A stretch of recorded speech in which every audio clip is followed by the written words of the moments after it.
Анан ошо жанына келип денесин жакындатып, кармалап, жагымсыз бир нерселерди кылып атса деле ошонун көңүлүн кыя албай, кыз отура берип деле жертва болуп калышы мүмкүн да. Ошондой болуп атса мен эч качан апама же атама айтпайм дейт. Анткени атам менен апам мени күнөөлөйт кайра дейт. Өзүңдүн коопсуздугуң үчүн орой болгондон коркпо. Нары тур деп эле айтканды кыздарга үйрөтүшүбүз керек. Ата энем мени кечирди, мен балама отказ бербейм. Түшүнүп атасызбы? Бул жерде зомбулукка кызды түрткөн ким болуп атат?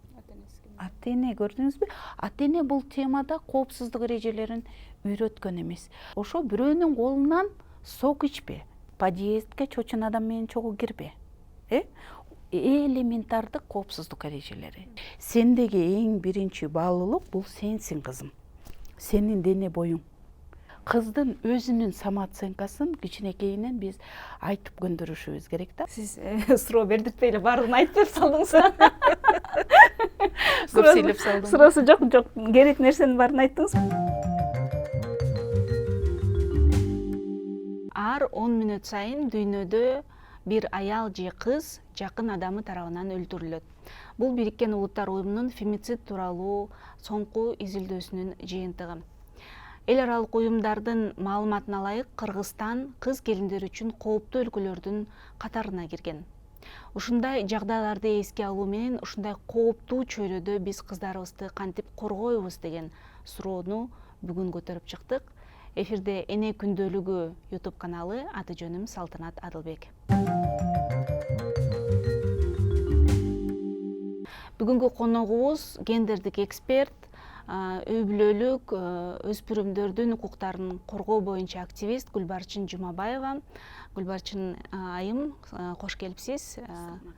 Гүлбарчын Жумабаева аялдар менен кыздардын укуктары жаатында көп жылдан бери эмгектенип келе жаткан тажрыйбалуу эксперт. Ал үй бүлөлүк жана гендердик зомбулукка каршы мыйзамдарды иштеп чыгууда мамлекеттик түзүмдөр менен тыгыз кызматташып келген. Укук коргоо органдары менен социалдык кызматкерлер арасында гендердик сезимталдуулукту жайылтуу боюнча активдүү иш алып барган. Учурда Агартуу министрлигинин реформасынын алкагында 12 жылдык билим берүү концепциясындагы окуу материалдарынын ичинен гендердик теңдиктин жана социалдык инклюзиянын эске алынышын камсыздоого салым кошуп жатат. Учурда Агартуу министрлигинин реформасынын алкагында 12 жылдык билим берүү концепциясындагы окуу материалдарында гендердик теңдиктин жана социалдык инклюзиянын эске алынышын камсыздоого салым кошуп келет. Кыздарга, аялдарга карата зомбулуктун көп болуп атканы коомубузда. Менталитетибиздеги жакшы кыз бол, чыда деген баягы тарбия үлгүсүнө мындай көз карандыбы, ошого тиешелүү болушу мүмкүнбү? Бул дагы чоң себептеринин бири. Анткени зомбулук деген өзү эмне? Тарыхый жактан аял эркекке караганда артта турат деген стереотиптүү көз караш калыптанып калган да. Мисалы, үйдө кыз баланы, эркек баланы тарбиялап атканда эле биз кичинекейинен аң сезимге деген бул экөөнү бөлүп сиңдирип коет экенбиз да. Сен кызсың, сен деген назик бол. Сен деген чечимди өз алдынча кабыл албайсың. Же атаң мен айтканды кыласың, же апаң айтканды кыласың.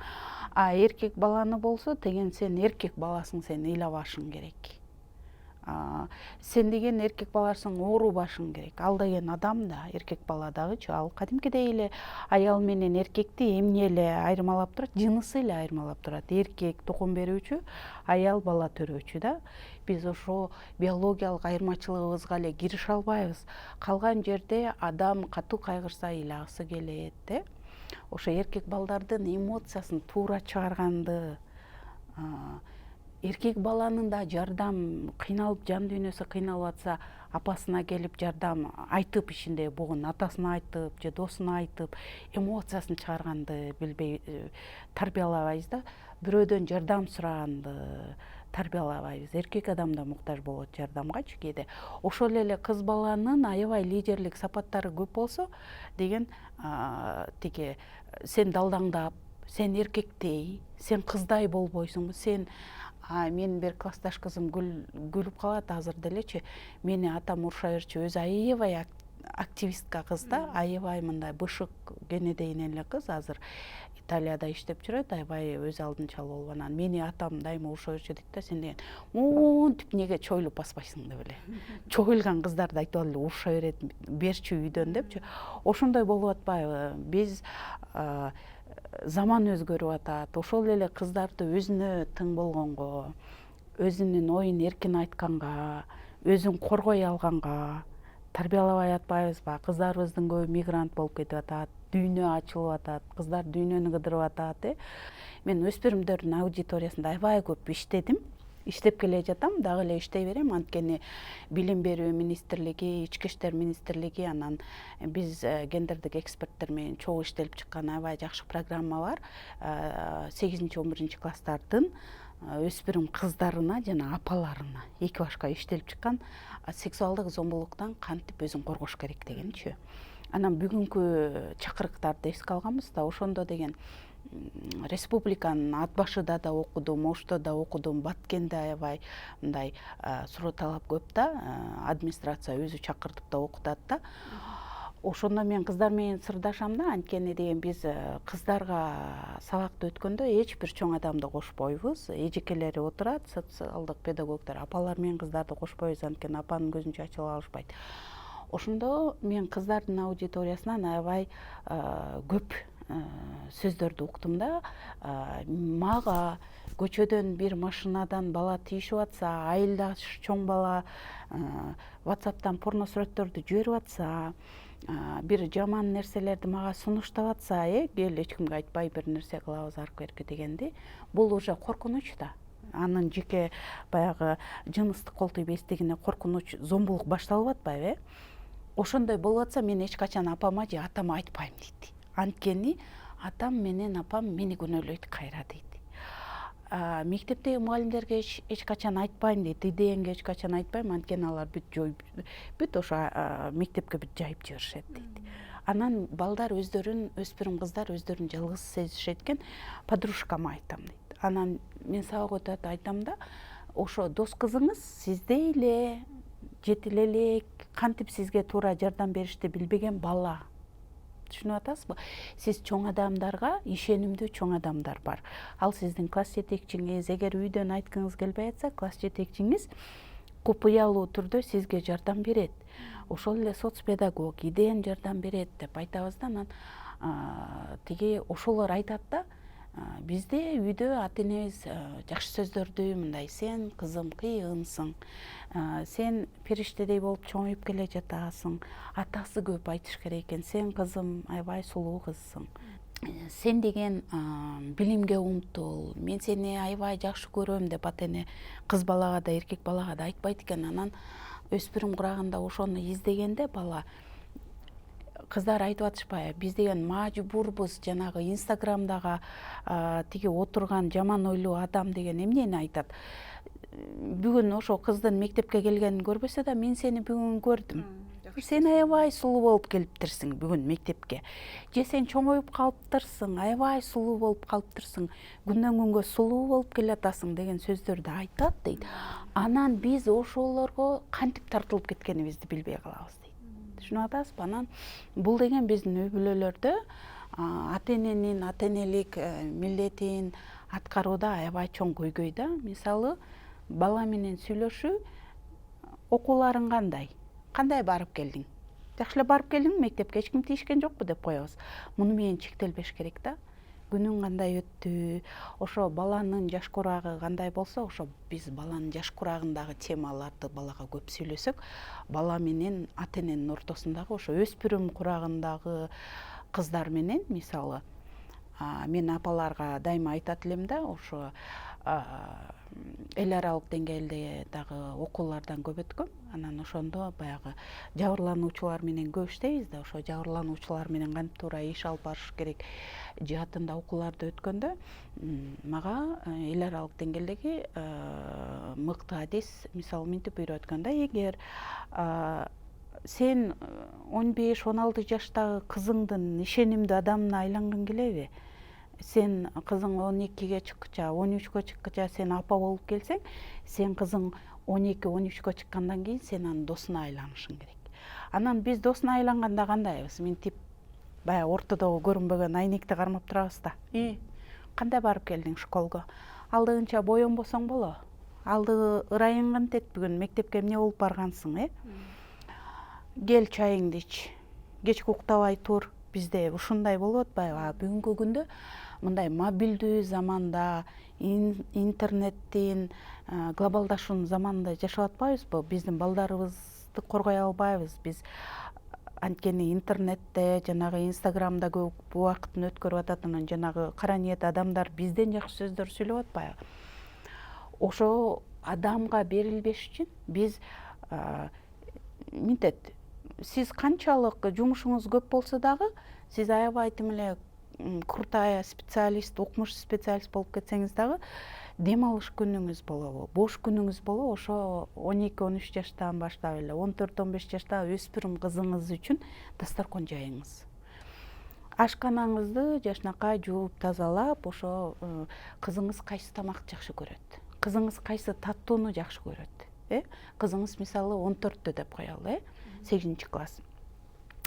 Анан кел кызым, мен сени менен бүгүн чай ичким келди, кел экөөбүз сырдашалычы деп кызыңыздын жакшы көргөн тамагын столдун үстүнө коюп, сырдашалы деп айтпасак да, келчи экөөбүз чогуу тамактаналы.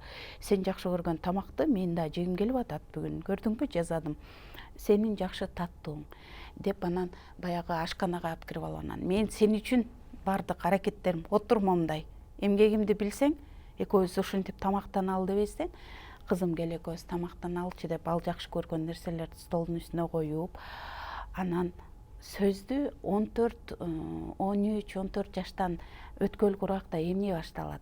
Аларга сүйүү аралашып баштайт, жанагы жигиттер жакшы сөздөр жазып баштайт, кыздар өздөрүн бирөө жакшы көрүшүн, бой келбетин карап баштайт дегенде, анан сөздү ошо жаш курагына жараша алыстан башташ керек да. Мен сендей кезиңде, мен да мектепте, мага биринчи жолу биздин убагыбызда кат жазышчу эмес беле, мен биринчи катымды алганда, билесиң, менде кандай сезимдер болгон.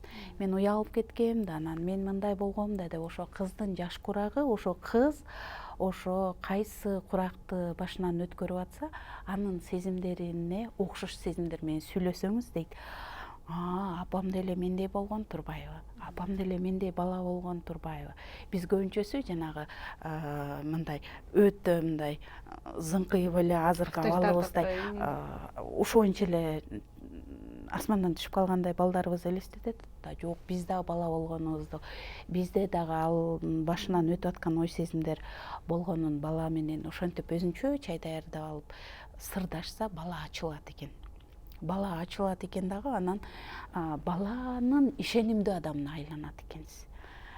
Сиздин сөздөрүңүз, сиздин мамилеңиз демек жанагы ортодогу көрүнбөгөн тоскоолдук жок, айнек сынат, көрүнбөгөн айнек. Сиз балага ачылышына, жакындашына деген ишенимдүү адамга айланганга тиги шарт түзүп атабыз да. Анан бала көчөдөн болобу, ошо кызга инстаграмдан бирөө жазабы, көчөдөн бирөө түртүп кетеби, классынан классташы кармалайбы, ошо маалда биринчи эле мен апама айтышым керек деген могу жерде ой сезим болот экен. Мен апам менен кеңешишим керек, мен атам менен кеңешишим керек. Бул туурабы, туура эмеспи дегенчи. Анан мен өзүмдүн практикамда да колдонуп көрдүм муну. Анан кызым азыр университетти бүттү, жашынакай ийгиликтүү. Ошо кызым 8-класс кезинде, анан көп ушундай ошо өзүмдүн жумушумда үйрөткөн нерселерди деген көп үй бүлөмдө да колдондум да. Анан бир күнү айтып атпайбы, биз да идеалдуу эмеспиз да. Анан ушундай баягы жакшы бала менен сырдашуунун, ишенимдүү адамга айлануунун ушул элементардык түрдө кызыңызга чай даярдап, канча аябай бошобой жатсаңыз да, ошонун сүйүктүү таттуусун коюп, кел экөөбүз чай ичебиз. Кафелер бар, кафеге чыгып кызыбыз менен эне бала болуп сырдашып келсек болот. Анан кызым айтып атпайбы, тиги жеңиш паркында кетип баратсам, дос кызым менен кетип баратсам, топтошкон балдар туруптур, анан бизди түртүп тийишти. Анан ошондо менин биринчи оюма дейт, ушу мамам ушу маалда кандай аракеттерди кылат эле. Мамама чуркап барып айтайын деген эме бар да. Мындай балада ишеним болот экен. Мамам мени урушпайт, талкуулабайт, мамам туура кеңеш берет, апам туура кеңеш берет дегенчи. Апалар менен биз иштегенде апаларга ушундай программалар иштелип чыккан, ошо үйрөтөбүз да. Анан биз интернеттин заманында, бүгүн онлайн интернет зомбулук аябай күчүп аткан маалда, ошо интернетте кара ниет адам кыздарыбыздын, балдарыбыздын убактысын бүтө алып аткан маалда кантип коргойбуз балабызды, эгер биз ишенимдүү адамына айланбасак? Анан бизде баягы эме деген стереотип бар, өзүңдү күйөөгө тийгичекти сакта дейбиз да. Күйөөгө тийгичекти, жаныңа эч кимди жолотпо, сен деген ал кыз өзү үчүн баалуулук эмес да, ал бирөө үчүн сактайт өзүнчү. А тескеринче сенин денең, сенин дене боюңдун коопсуздугу, сенин ден соолугуң бул сендеги эң биринчи байлык. Могу сенин денеңе эч ким сөмөйү менен дагы жакын жолобошу керек. Эмне үчүн бир зөөкүрдүн айынан сен азап чегишиң керек? Сенин жеке чектериң бар. Мына жарым метр калдыбы, бирөө жакындап келе жатабы, мейли классташ балаң болсун, түртүп кетсин, келип бирөө кармалайын десин, жакындасын. Коркпо, өзүңдүн коопсуздугуң үчүн орой болгондон коркпо. Нары тур деп эле айтканды кыздарга үйрөтүшүбүз керек. Сендеги эң биринчи баалуулук бул сенсиң, кызым. Сенин дене боюң. Сен дени сак болсоң, сенин акыл эсиң, психологиялык ден соолугуң баары жайында болот. Сен билим аласың, сенге пландарың, келечегиң мыкты болот. А сенин пландарыңды, сенин коопсуздугуңду, сенин дени сак жашооңду эмне үчүн бир адам келип талкалап кетиш керек? Бул деген сен үчүн баалуулук деп, өз кадырын билүү, самооценка деп коебуз го. Кыздын өзүнүн самооценкасын кичинекейинен биз айтып көндүрүшүбүз керек да. Анан сен деген бирөө үчүн сакташың керек. Сен деген мени элге уят кылбашың керек. Сени эл эмне дейт дегенде баягы ичинен мындай каршылык пайда болот. Денем мага таандык эмес. Өзүнө денем элемин таандык, менин коопсуздугум мага таандык эмес деген сезим менен анан көбүнчөсү баягы кыздарды өз кадырын билгизбей, өз баасын билгизбей, самооценкасы деп коет го орусча, төмөн кылып тарбиялап коюп атпайбызбы? Бул ошо самооценкасы, орусча эле сүйлөйүн, самооценкасы бийик болуп, кыз өзүнө ишенген, билимге умтулган, өзүн коргой алган, турнары деп айтканды биз сабактарыбызда ушинтип айтабыз да. Өзүңдүн коопсуздугуң үчүн сага жагымсызбы? Турнары деп айткандан коркпо. Орой болгондон, өзүңдүн коопсуздугуң үчүн орой болгондон коркпо. А бизде кандай тарбиялайбыз? Бирөөнүн көңүлүн кыйба. Анан ошо жанына келип денесин жакындатып, кармалап, жагымсыз бир нерселерди кылып атса деле ошонун көңүлүн кыя албай, кыз отура берип деле жыртып алып калышы мүмкүн да. Турнары деп айт, сага жагымсызбы? Сен жарым метр калдыбы, бирөө жакындап келе жатат, нары тур, сөздү ошо жерден эле сүйлө, сен эмнени каалайсың деп баягы кыз өз оюн эркин айтканды үйрөтпөйбүз да. Үйдө көбүнчөсү эле кызды ай сенин күйөөгө тийсең кайненең кууп чыгат. Мындай мүнөзүң менен сен батпайсың эч жака. Мындай мүнөзүң менен эч жерге батпайсың. Сен деген тиги эл эмне дейт? Сенин уятың жок. Ал дагы кыялыңды оңдобосоң, сен деген тиги күйөөң эртең эле кубалап чыгат. Ушу менен до сих пор келе жатпайбызбы? Бул деген биздин чоң катада. Анан баягы кыздын өзүнө ишеним, өзүн адам, жеке адам катары сезүү сезими жоголот экен дагы. Анан күйөөгө тийгенде чын эле мен эч ким эмесмин да. Мени апам айтпады беле, сен аябай акылы жок кызсың дебедиң беле? Чын эле мен акылы жоктурбаймынбы? Ошон үчүн мени күйөөм уруп атат да. Ошон үчүн мени ушундай мамилеге мен өзүм татыктуумун да деген сезимдерди калтырат экенбиз да. Ошон үчүн зомбулук токтосун десек, биз деген тарбияны үйдөн башташыбыз керек. Кыз бала менен анын өзүнө ишенгенин, дагы самооценкасын көтөргөндө кыз бала менен эч качан кеңешпейбиз да. Элементардык түрдө сиз базарга барып бир оокат алган атсаңыз, мисалы, үйүңүзгө диван алган атасыз, телевизор алган атасы. Кызым жүрүчү, сен дагы барчы атаң экөөбүз менен. Бизге сенин тандооң аябай маанилүү. Сенин вкусуң. Сен кандай телевизорду биздин үйдө турушун каалайсың? Жүрүчү кызым. Мен өзүмдүн кыздарыма деле ушинтип мындай сынап көрөм да, анан аябай мындай ишенчилик пайда болот балада. Анын ой пикири менен бирөө кеңешип атат да. Ата энеси кеңешип атат, анан турмушка чыкканда дагы ал өзүнүн ошол үйдө кабыл алынып аткан чечимдерге өзүнүн жеке көз карашы калыптанып баштайт. Ошол эле келечек профессиясын тандап атканда, кайсы университетке өтөм, мен ким болом, кайсы кесиптин ээси болом, мен кайсы жерге барып иштейм дегенде деле өзүнүн жеке пикирине ошо биздин ата эненин мамилеси өтө чоң болуп атат да. Ошол эле эркек балага. Эркек баланы кандай деп тарбиялайбыз? Эркек бала аялын сыйлап койсо же сүйлөшкөн кызына аябай мындай жакшы мамиле кылса, биз ата энелер эмне дейбиз? Ай, бул подкаблучник болот го. Жок, сен балам эң туура кыласың. Эң жакын адамдар бул сенин үй бүлөң, ата энең, бир туугандарың, анан үй бүлөлүү болгондо жубайың, аял затын сыйлаш керек. Аял заты бул сенин карындашың, аял заты бул сенин эжең, аял заты бул сенин апаң.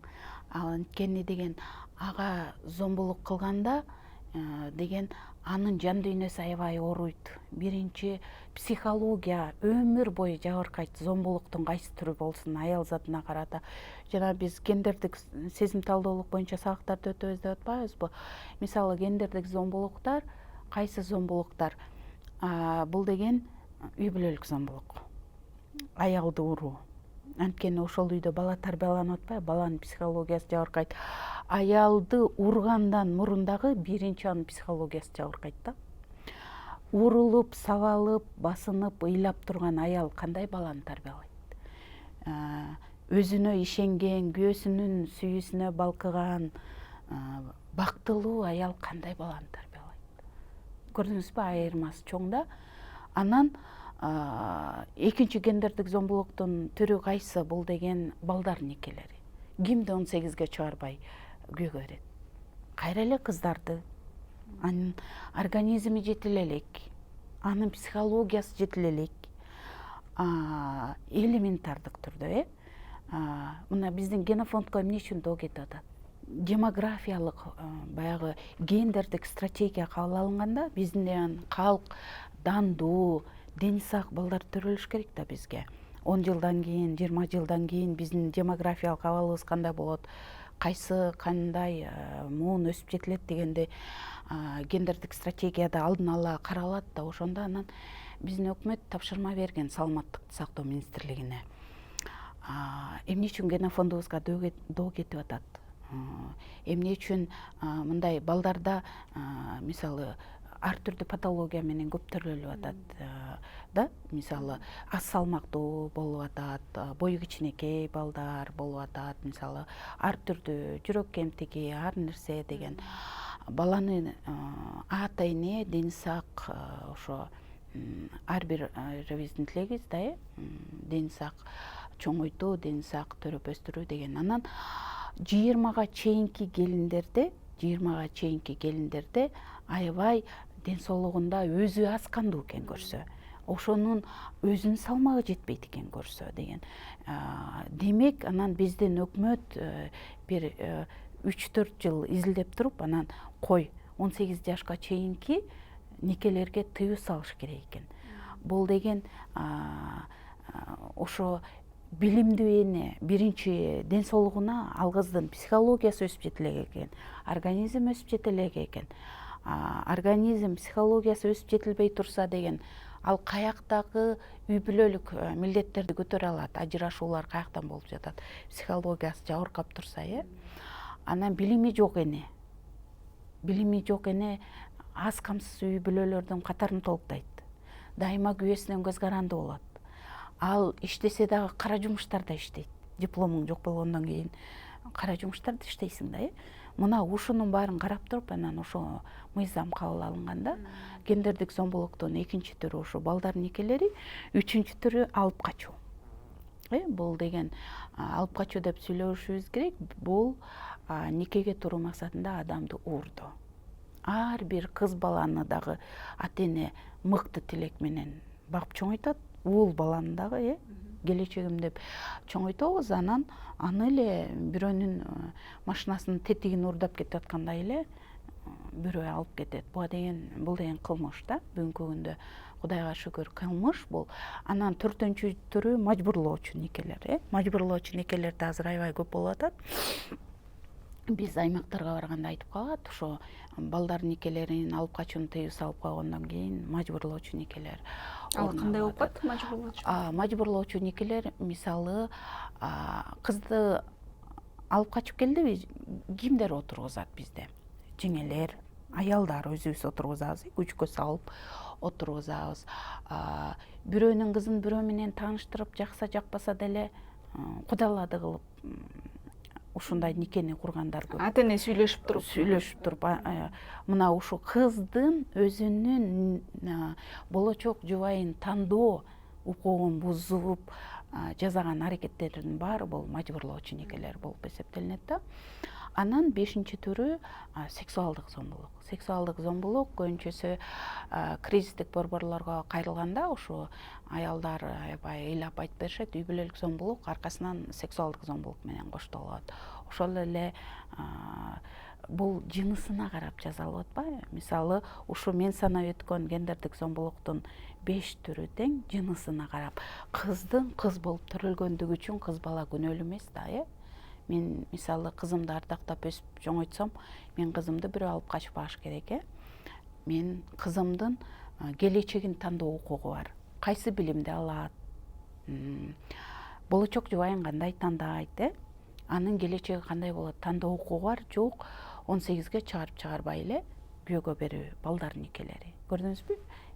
Эркек баланы 18 жашка чейин кыйнап үйлөнтпөйт да. Бул жерде кызды кыйнап туруп аябай күйөөгө берип салып атышат да, көрдүңүзбү? Эч ким жынысына карап зомбулукка кабылбаш керек. Кимди зордуктайт көбүнчөсү? Статистикага ылайык кыз балдарды, аялдарды жана кичинекей балдарды зордуктап атышат да. Ошон үчүн мына ушул зомбулуктар биздин коомдо орун албасын десек, ата эне аң сезимдүү болушубуз керек. Уул баланы дагы кыз баланы сыйлаганга өстүрүшүбүз керек. Ошо карындашына, апасына кылган мамилени, анан атанын ролу чоң экен. Ошо үйүндөгү бизде изилдөө жүргөн да, үй бүлөлүк зомбулукка кимдер кабылышат деген. Анан үй бүлөлүк зомбулуктун оор түрүнө кабылган кыз келиндердин бала курагын изилдеп чыгышкан. Ошолордун 80-90% бала курагында үй бүлөлүк зомбулукка кабылган кыздар экен да, үйүндө чыр-чатактуу үйдө чоңойгон. Анткени аялды урганда деген тиги эмне үчүн кетпейт? Барар жери жок. Ата энем колдобойт дейт, Бизде ата эне кыз баланы таяк жеп, кордук көрүп турса дагы, жанагы эле кайра эле гендердик стереотип бар. Эти сеники, сөгү меники. Чыккан кыз чийден тышкары. Көрдүңүзбү мындай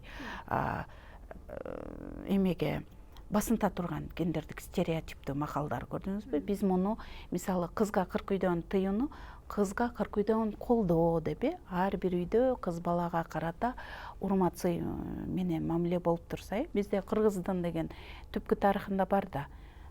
Каникей энебиз, Курманжан энебиз, алар жөнүндө айтпай деле койсок болот, Анан ошо бала кезинде чыр-чатактуу үй бүлөдө баягы аял эжекелерибиз, сиңдилерибиз эмне үчүн кете албайт? Барар жерим жок дейт.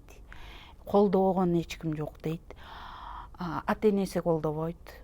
Төркүнү менен эч ким мени кабыл албайт дейт. Жаман да болсо балдарым атасы болсун дейт. Анан эл эмне дейт? Анан ушул себептерден улам кечөө кечинде катуу таяк жесе да, бүгүн ыйлап оокатын кыла берет да. Анан ошондой зомбулуктуу ата эненин ортосундагы ургандан сырткары жөн эле урбайт да. Ал аялды деген басынтып жаман сөздөрдү аябай айтат. Бул психологиялык зомбулукка кирет да. Анан ошонун баарын көргөн кыз бала эртеси күнү жанагынча бир нече себептер, тоскоолдуктар турат, анан ыйлап эч жака кете албайт. Бул деген системдүү мүнөзгө өтөт, кайра кайталайт.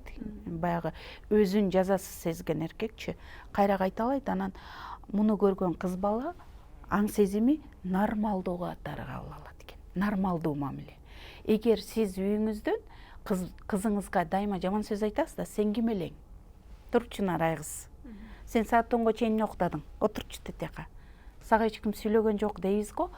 Кыз анан жана үйүндө апасына да ошондой мамиле. Апасын сөгөт, апасын урат. Муну нормалдуу мамиле катары көрөт дагы. Ошо кыз бала мектепке келгенде бирөө келип тийишсин, денесин кармаласын, турнар деп айта алабы? Айта албайт. Анткени үйдө биз зомбулукту нормалдуу катары берип атпайбызбы? Атанын ролу чоң экен.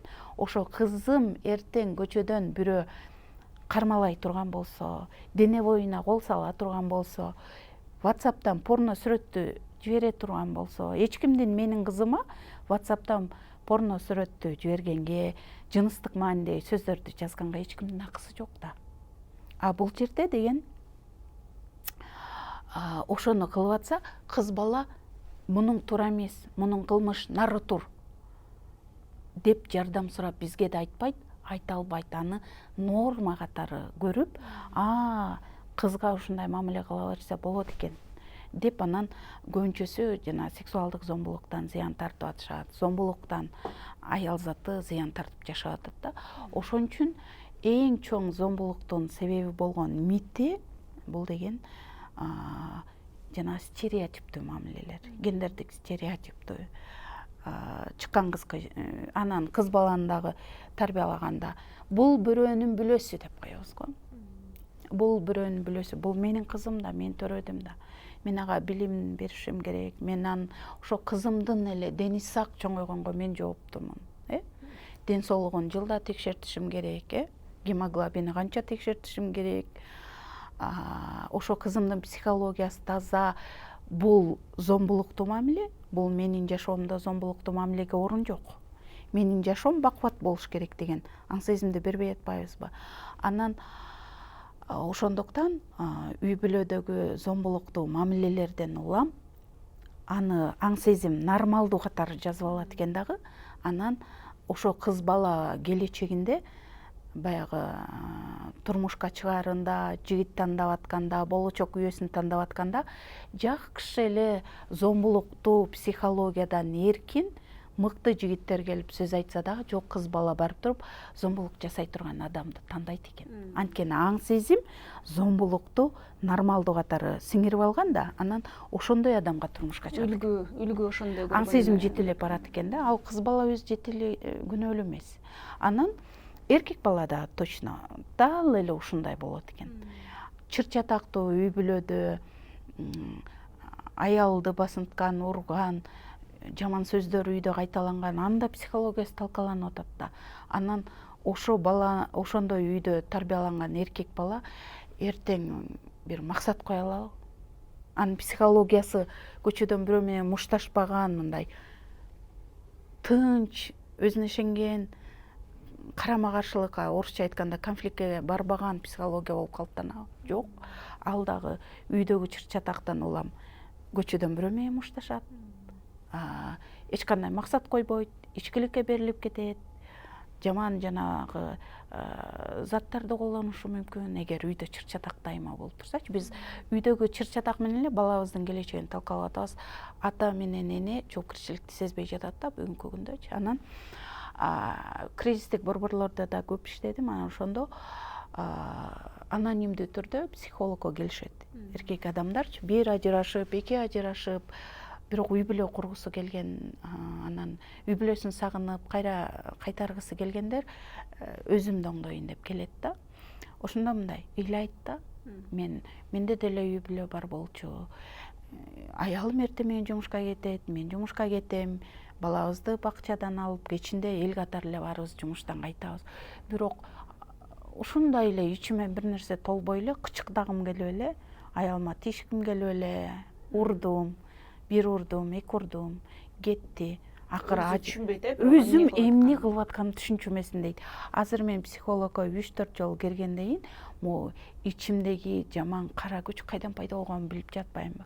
Ооба, мен да бала кезде атам көп иччү, апамды урчу, апа качып кетеличи деп жалынчубуз, ыйлачубуз депчи. Көрдүңүзбү? Баланын психологиясын биз үйдөн эле талкалап коюп атабыз да.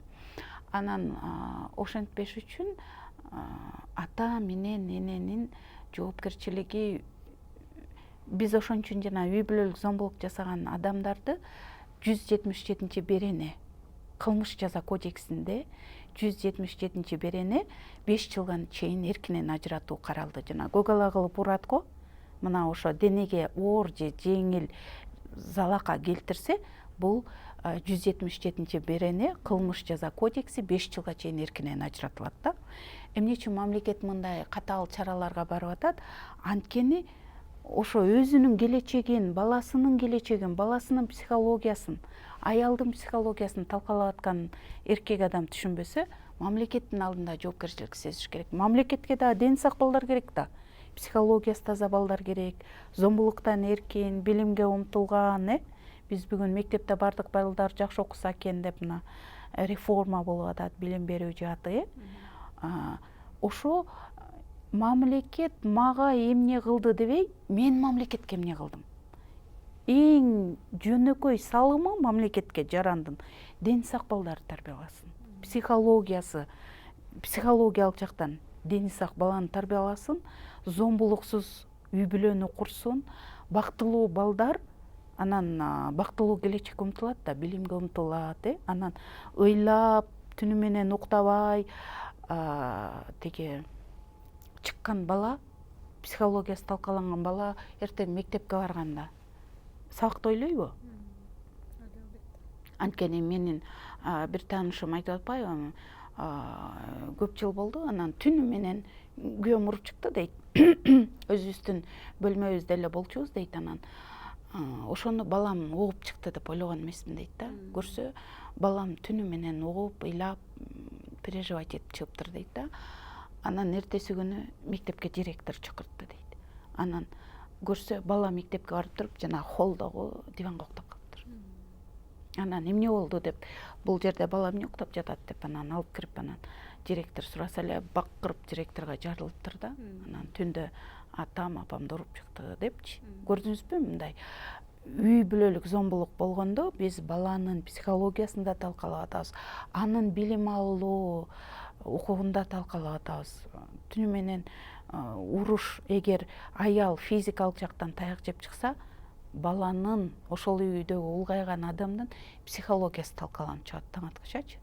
Анан мына ушул жоопкерчиликти сезбей жатат биздин эркектер, үй бүлө курган адамдар. Анан ошон үчүн биз коомдун аң сезими менен иштешибиз керек болуп атат да. Сиз суроо бердиртпей эле баардыгын айтып берип салдыңыз. Суроосу жок, керек нерсенин баарын айттыңыз. Мен сизден ушул victim blaming деген термин азыр көп айтылып атпайбы? Зордукка кабылган адам аял өзү күнөөлүү болуп, өзү күнөөлүү коом тараптан кайра эле ошол баягы курмандык болуп атса дагы ошол өзү күнөөлүү, өзү себеп болгон, өзү көзүн кыскан, өзү көйнөгүн кыска кийген деген сыяктуу. Ушул дагы зордукчулдарды кайсы бир жоопкерчиликтен бошотуп жаткандай, Мисалы, юридикалык көз караштан караганда, зомбулук, жанагы мен айтып өткөн гендердик зомбулуктун кайсы түрү болсун, үй бүлөлүк зомбулук болсун, алып качуу болсун, зордуктоо болсун, ыплас жыныстык аракеттер болсун, бир гана адам күнөөлүү юридикалык көз караштан караганда, ал зомбулук жасаган адам. Жана victim blaming деген бизден кыргызча тилибиз менен айтканда жабырлануучуну экинчи жолу жабыркатуу деп аталат. Биз коом жанагы гендердик көз караштан деген мына ушул стереотип менен күнөөлүү күрөшүшүбүз керек, өзү күнөөлүү деген. Өзү күнөөлүү деп атпайбызбы? Эч качан жабыркаган адам күнөөлүү эмес. Жабыркаган адам күнөөлүү эмес, анын деген психологиясы жабыркады, анын денеси жабыркады. Биз муну менен коом жанагы зордукчул адамдарды актап атпайбызбы, зомбулук жасаган адамдарды актап атпайбызбы? Мисалы карасаңыз, ошол эркекти үй бүлөлүк зомбулукта биз мынтип талкуулайбыз да, өзү ошого жеткирди да. Аял урганга же өлтүргөнгө өзү жеткирди да деп атпайбызбы? Тили узун деп айтышат. Эркектер деген эмоциясын анан мынтип актап коебуз да, эркектер деген эмоциясын кармай албайт депчи. Ошол эле аялын катуу урган эркекти жумушунан жетекчиси урса, жетекчисин сабай албайт да ал. Ал жетекчисинин алдында аны канчалык урушуп атса да эмоциясын кармап эле туруп берип атпайбы? Анан үйүнө келип кимден чыгарат? Алсыз эркек аял урат деп эл бекер айткан эмес да. Үйүнөн келип анан аялы аны ура албайт да, баласы аны ура албайт да. Анан аялдан чыгарат, аял болсо баладан чыгарат. Көрдүңүзбү? Бул деген зомбулуктун өтө куу табияты. Зомбулук деген сөз өзү эмне? Мен сага бийлик жүргүзөм. Баягы алгычакты аябай эме кылып аркасынан чуркап алат го. Аябай тим эле асмандагы айды күндү алып берем деген. Анан алгандан кийин дароо аялды менчикке айландырып атышпайбы? Бул алгандан кийин биздин жигиттерибиз бул менин балдарымдын энеси, менин өмүрлөшүм, сапарлашым. Жумуш боюнча сүйлөшө турган болсом дагы бул менин өнөктөшүм деп айтпай атпайбы? Алар аялды менчик катарга ала албайбы? Мен айткандай болот. Мен иште десем иштейсиң, мен иштебе десем иштебейсиң. Аял заты үйдө отурганда деградация болот. Коом иштегенде ал элди көрөт, коомдо өсүүлөр кандай болуп атат, элементардык түрдө баланы тарбиялоо үчүн эмне керек, өзү акча тапканда ал кичинекей айлык болсо дагы өзүн адам катары сезет. Коомдо өнүгүү процесстер, баланы тарбиялоо процесстери, баланы элементардык түрдө кайсы кружокко бериш керек, баланын ден соолугун кандай караш керек, ошо жөнүндө дагы аял иштегенде кошо өнүгөт. Анан баланы дагы мыкты тарбиялайт. Мына ушу экинчи жолу жабыркатуу да, аял өзү күнөөлүү деген. Бул victim blaming деп айтпадыңызбы? Биздин тил менен айтканда жабырлануучуну экинчи жолу жабырлатуу. Анан мени аябай үй бүлөлүк зомбулук боюнча ушундай. Анан мени аябай дагы мындай коомдо капага салганы, мисалы,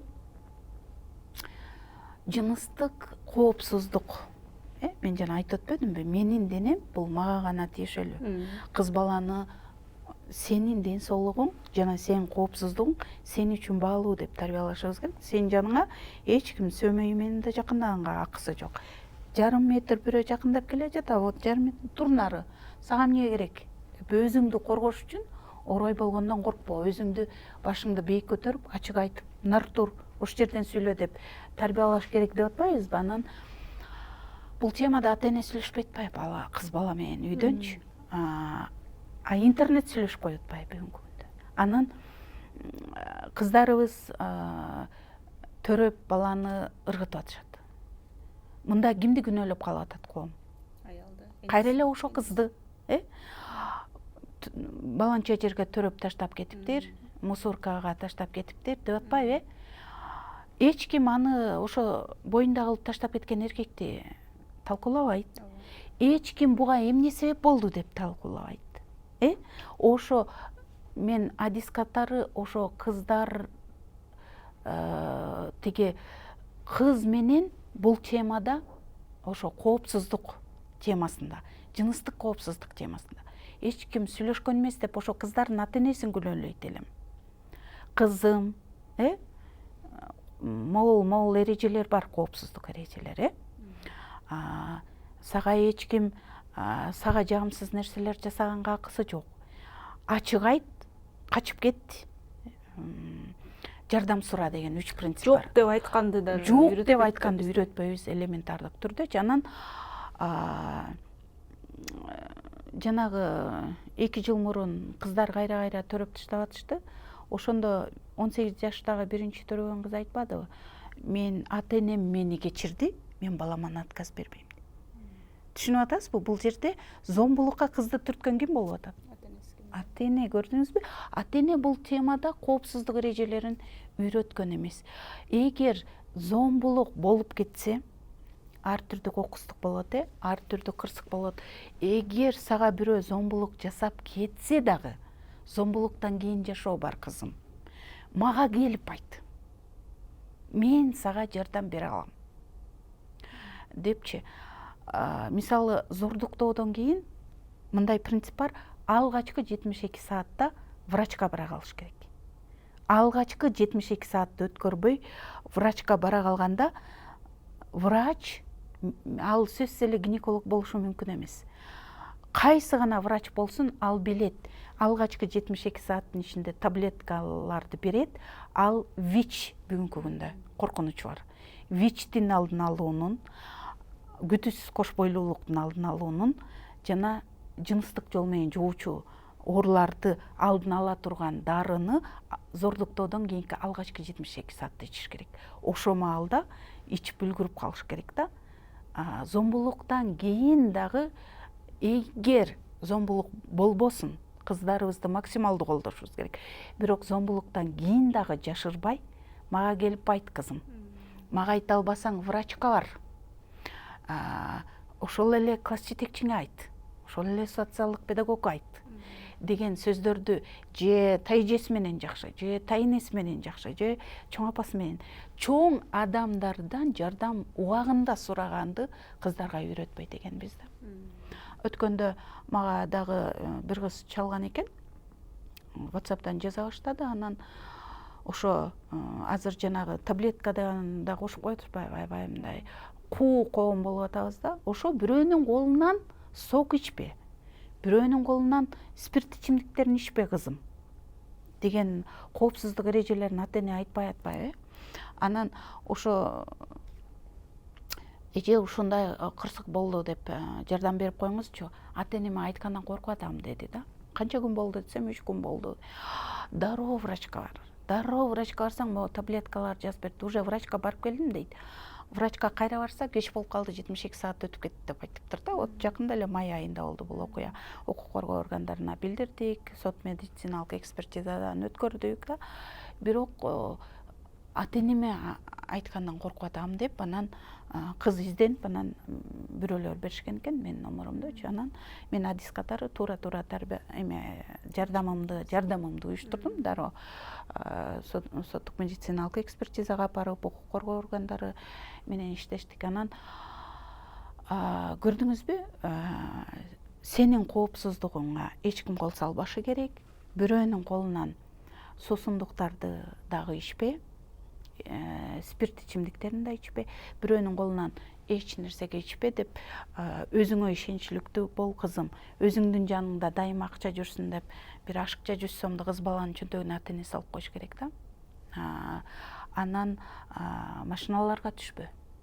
Мейли ал классташ балаңдын машинасы болсун, мейли ал жакшы сөзүн сүйлөп аткан айылдаш байкенин машинасы болсун, мейли ал кошуна байкенин машинасы болсун. Бирөөнүн машинасына түшпө, кызым. Андан көрө өзүңө ишен. 2 бутуң эле сага машина. Ден соолугум чың болсун, келечегим кең болсун, өзүмө ишенейин, 2 бутума ишенейин дегендей тарбияны айтпайбыз да, элементардык сөздөрдү. Анан мен жокто үйгө алыска жакынкы туугандар келсе, бирөө такылдатып келсе, эшикти ачпа. Подъездге чочун адам менен чогуу кирбе. Элементардык коопсуздук эрежелери. Сага жагымсыз нерсени сунуштаса, бирөө сунуштап жатса, жакшы секрет деген бар, жаман секрет деген бар. Жакшы секрет бул кел апаңдын туулган күнүнө белек камдайбыз десе, жаман секрет жанагы ссылкаларды ыргытышы мүмкүн WhatsApp'тан порно. Сен ушу фильмди, ушу тасманы көрсөң, анан экөөбүз талкуулайлы. Кел, мен сага үйрөтөм бир нерселерди, сен эч кимге айтпайсың да, алдап атышпайбы мүмкүн. Мына ушул сага жагымсыз нерселерди эч ким сунуш кылганга сенин дене боюңа карата жагымсыз нерселер жасаганга эч кимдин акысы жок деп. Мына ушу 4-5 эле коопсуздук эрежелери ушуну эле кыздарга дайыма айтып, анан кыздар менен сырдашып, ишенимдүү адамына айлансак, биз көп коопсуздук эрежелерин, кыздарды зомбулуктан сактап калат элек. Анан могу башыбыздагы таракандар менен күрөшүшүбүз керек. Аң сезимди өзгөртпөсөк, кыз балага зомбулук жасабаш керек, эркек балага зомбулук жасабаш керек. Коомдо зомбулук болбош керек. Бүгүнкү биздин коомго ыраазымын, аябай мындай зомбулуктуу окуяларда аябай мындай өз пикирин билдирип чыгып аткан коомго айланып бара жатабыз. Ушул коомдук аң сезим менен иштешибиз керек да. Ушу жанагы айтып атпайбызбы, мага жакпайт, анары тур, жок деген сөздөрдү өспүрүм эмес, кичине-чагынан эле кичинекейинен эле башташ керек, кичинекейинен эле башташ керек. Анткени биздин психологдор айтып атпайбы, мисалы деген туугандар келсе деген эме, бетиңен өптүрүп учураш дейбиз го. Менин денеме эч ким жакындабашы керек. Бирөөнү жакындатканды ушинтип эле кенедейинен биз калыптандырып коет экенбиз. Ал мисалы кыш ошол эле алыскы тууган, жакынкы тууган эшиктен муздак болуп кирсе, 3 жаштагы балабыздын бетинен өбөт. Балага жагымсыз да. Бирөө дене боюна жакындаганга кенедейинен эле өстүрүп коет, мындай тарбия берип коет экенбиз да. Анан ата энесинен коркконунан нары турчу деп айта албайт. Анан мен менен өбүшпөй эле учурашып коюңузчу, саламатсызбы деп алып кирип кетип калса комнатасына, сен эмне деген кызсың, же эмне деген баласың, тарбия бербептир баласына деп айтат. Деп, адепсиз деп эле балдарыбызды деген. Ал өзүнүн жеке чегин сактап атпайбы? Психологдор айтат, ал өзүнүн жеке чегин коргоп атат. Ошо жеке чегин коргоо балада башынан эле берилет, биз болгону ошону басынтып эле жок кылып салабыз. Анткени жеке чегин коргогон деген качан башталат? Бала менин китептериме тийбечи, бөбөгүмө тийгизбе, менин шкафыма тийгизбе апа. Менин уктаган кроватыма апа отурба десем эмне дейбиз? Ушунун азабы өттү. Ушунун кыялы, ошо керебетти сага ким сатып берди эле деп айтабыз. Бөлүшүш керек деп эле. Бөлүшүш керек дейбиз. Көрсө ал жеке чегин коргоп аткан болот экен. Ой, кечирип койчу, экинчи сенин керебетиңе отурбайм. Экинчи сенин китептериңе бөбөгүң тийбейт. Ошо баланын өзүнө тиешелүү кичинекей бурч, сабак окуган бурч. Могу менин сабак окуган бурчума тийбегилечи деп айтат го. Эми баарыбыз эле ар бир балабызга бирден комната жасап бере албайбыз да. Анан барып туруп кызыбыз уктаган төшөгөнүн үстүнө отуруп алабыз, керебеттин үстүнө отуруп алабыз. Кээде үй бүлөлөрдө бар, кийимин кийип кетебиз. Эмне меникин алып алдың? Эмне меникин кийимимди кийип алдың? Керебетиме отурбачы десе, ой, кечирип койчу, экинчи кайталанбайт, мен байкабай калыптырмын да. Бала өзүнө тиешелүү нерсени коргоп атат. Ушундан баланын өзү коргоо сезими башталат экен. Анан ошону урмат сый менен чоң адамдар биз ага жакшы мамиле кылсак, кечирип койчу, сенин керебетиңе отурбайм, сенин китебиңди тийбейбиз, сенин сумкаңа колду салбайбыз, сен сабак окуган текчеңе эч ким жолобойт десек, балада өзүнө карата баягы, менин пикирим менен эсептешет экен, мени сыйлайт экен деген сезим пайда болот дагы. Анан денесин да сыйлайт да ал. Өзүн да коопсуздугун андан кийин анан денеге өтөт да. Пайда бал ошо кенже курактан. Кенже курактан эле бала менен мындай сүйлөшүш керек экен да. Сен деп эле кадимки эле чоң адамдай эле кеңешип эле. Мен уулум да ошентип айтат да, мени бизге тууган эмес адамдар менин өпкөнүн каалабайт элем деп эле айтат да мага. Туура эле. Анан мен туура кабыл алам, анткени мага дагы жакпайт. Мен мисалы бирөөнүн баласын бетинен өппөйм, колунан өбөм. Колдорун кичинекей ымыркайлар болсо да, ошо колунан өбөм. Же болбосо мен өткөндө ошо баламан айтып атпаймынбы, мен сени бетиңен өпкөнгө каршы эмессиңби десем, ой, жок мама деп атпайбы. Анан сен айтып атпадың беле, сага жагымсыз деп айтып атпадың беле десем, жок, силер өбө бергиле, тааныш эмес адамдар үйгө келген, коноктор өпкөн жакпайт мага деп ошентип айтып атат да. Анан демек туура эле кетип атыптыр, бул өзүн айтып аткан соң, демек жагымсыз, өзүнө жагымсыз нерселерди туруштук бере алат экен деп койдум да. Анан ошо үй бүлөнүн ичинде сиз айткандай эле өзүнө ишенимдүү, сенин артыңда ата энең бар, кандайдыр бир коркунуч жаралса биз жаныңдабыз деп айткан сайын бала дагы ошо айланасындагы ар кандай жагдайларда тап берип, жооп берип көнөт экен да. Анан бул жерде жакын туугандардын аябай чоң ролу чоң экен. Ооба, сенде биз барбыз депчи. Сенде биз барбыз, атаң бар, апаң бар, чоң атаң бар, чоң апаң, тайэнең, таятаң, туугандар, сен биз деген бала өзүнө ишенимдүү, өзүн кыз бала дагы, эркек бала да эч качан жалгыз сезбеш үчүн деген мындай кемеңгер адамдар айтат экен да. Мен өткөндө бир жерден аябай ыраазы болдум, конокто отуруп. Кыз балага чоң атасы бата берип атат, мына тиги кызым окууга жиберип атып, кызын бөлөк мамлекетке окууга жиберип атып, элден бата алып атып, кызым, сен эч качан өзүңдү жалгыз сезбе. Сенин эки канатың бар. Вот оң канатың, биринчи канатың атаң. Ата энең, туугандары, чоң энең, чоң атаң, бардык ата бабаларың. Экинчи канатың бул апаң тарап, тай тарабың. Тайэнең, таятаң, апаңдын бир туугандары баары бул экинчи канатың.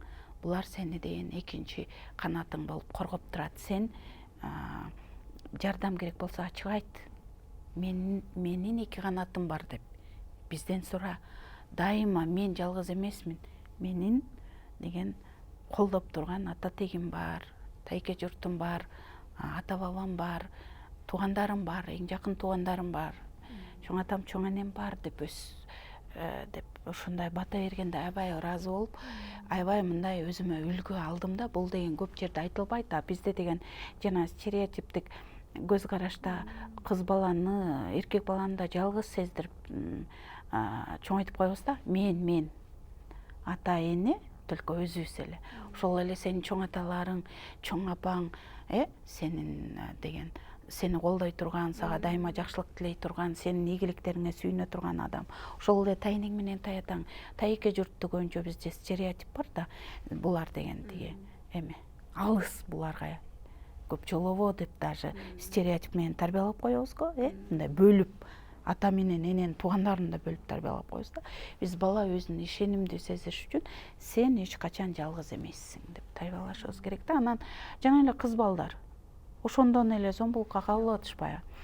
Менин практикамда болгон, Көлдөн бир 30га чыга элек кыз аябай катуу таяк жеп келип, эки кичинекей кызы менен улуттук госпиталга мындан 5-6 жыл мурун жардам берген. Биз анан улуттук госпиталга түшүп калган. Анткени жанагы күндүз эле кызганычтан улам, эки кичинекей, бирөө 1-класска бара турган кызы, анысы экинчиси андан кичирээк. Анан орозо малында күндүз эле эшигин бекитип алып туруп аябай сабаган да. Кудай жалгап ошо айтып атпайбы, тиги ооз ачаар мал келип калып, анан мечитке ооз ачам деп кеткенден качып чыктым дейт. Анан башынын баары жарылган, кан жалаган да. Анан эки кызын алып алып туруп кошуналарынан жардам сурап барганда, кошуналар такси чакырып туруп, анан түз эле шаарга, мамасы шаарда экен, анан шаарга салып жиберген.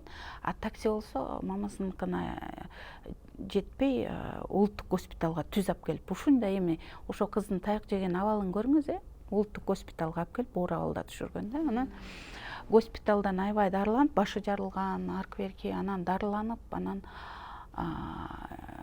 биз ошондо пробоно акысыз жардамды көрсөтчү элек. Анан биздин өнөктөштөрүбүз, милиция кызматкерлери ушул жакта социалдык жардам да көрсөтүлөт да, бизге алып келишти да. Биз баягы мамлекеттик кызмат, милиция, социалдык кызмат, медицина менен чогуу иштейбиз. Анан алып келгенде биз аны окутуп, швея тигүүчүнү окутуп, анан бизнесмендер менен сүйлөшүп квартирасынын жарым акчасын бекер кылгандай кылып жашынакай швеяга киргизип койдук да баягы. Анан иштей албайт. Баягы машинанын такылдагы болгондо эле жүрөгү айланып эле куссуп эле баягы башы. Анан кыздарын да камсыз кылып мектепке кийирип ушинтип баштадык. Анан бир күнү мага айтып атпайбы, түз жардам берген адам, байланышчу адам мен болчумун. Анан эжеке иштей албай койду. Анан айтып атпайбы, эжеке мен аябай тажадым. Бирөөнүн тамагын жеп, мисалы тамакты силер алып келип берип атасыңар, бул деген силердин тамак дейт да. Кыздарыма кийимди силер алып берип атасыңар, тамагын алып берип атасыңар. Бирөөнүн тамагын жегенден, бирөөнүн кийимин кийгенден аябай чарчадым. Мен өзүм иштеп акча тапкым келип атат дейт. Анан отуруп анан айтып берди кайра. Аябай эле сабап жүрчү экен күйөөсүчү. Эч кимден жардам сурачу эмес экен. Анан көрдүңбү, бүгүнкү күндө башың оорулуу болуп калды. Анан частный клиникалардан, жеке клиникалардан жардам сурадык. Мыкты невропатолог, неврологдор бекер дарылап беришти. Азыр ийгиликтүү иштеп атат да. Анан сен мурда эле катуу таяк жеп жүрчү экенсиң, азыр болсо баш оорулуу болуп калдың. Ушул деңгээлге жеткичекти сен неге зомбулукка чыдай бердиң десем, мен өзүмдү жалгыз экенмин деп ойлогом. Менин бул көйгөйүм менен, үй бүлөлүк зомбулук көйгөйүм менен мага эч ким жардам бербейт. Баягы үй бүлөнү жеке иши деп коет, сенин проблемаң деп коет деп. Элементардык түрдө милицияга эмнеге барган эмес элең, элементардык түрдө врач эжеге чуркап барсаң деле ошол деле ай кой деп сигналдарды берип күйөөң менен айыл өкмөтү профилактикалык иштерди жүргүзөт эле. Милиция келип туруп профилактикалык иштер эже мен билген эмесмин дейт. Мындай кызматтар бар экенин мен жалгызмын деп ойлогом дейт. Көрдүңүзбү? Балдарыбызды баягы өздөрүн бактысыз, жалгыз сезгенге дагы тарбиялап коет экенбиз да. Сен дайыма мага ишен. Эң биринчи адам өзүнө ишенип, өзүнүн тагдыры үчүн жоопкерчиликтүү болушу керек, келечек үчүн. Анан сенин жаныңда ишенимдүү адамдар бар. Сен ушуну унутпашың керек деп тарбиялашыбыз керек экен да. Биз ушундай мындай баланын дагы жардам сурап, өз оюн ачык айтып, жан дүйнөсү кыйналып атса, аны айтып, ачык айтканга үйрөтпөй тарбиялап атабыз. Кыз баланы да, эркек баланы да. Эркек баланы эркек ыйлабайт деп коебуз, эмоциясын эч кимден чыгара албайт, бир күнү көчөдөн зомбулук кылып жарылып атат. Ден соолугун эч качан эркек балабызды жылда текшербейбиз. Анын эркек баланын деле гемоглобини канча экенин билбейбиз, эркек баланын бою кандай өсүп атат билбейбиз. Ошон үчүн ата-энелердин ролу үй бүлөнүн ичиндеги мамилелер, жанагы стереотиптен эркин мамилелер аябай бизге муктаж, биз муктаж болуп атабыз. Эң жөнөкөй эрежелер экен, урматтуу ата-энелер, ушул кенже курактан баштап эле ушул кыздарды баалуу, барктуусуң деп аларды аздектеп чоңойткан сайын алар дагы ошол зомбулукка туруштук бере ала турган, зомбулукту алдын ала турган сапаттар менен чоңойот экен. Биздин коногубуз Гүлбарчын Жумабаева эске ыраазычылык билдиребиз. Эгерде сиздерде дагы темалар болсо, комментарийге жазып кетиңиздер, пикирлериңиздерди комментарийден күтөбүз. Кийинки чыгарылыштарга чейин аман туруңуздар.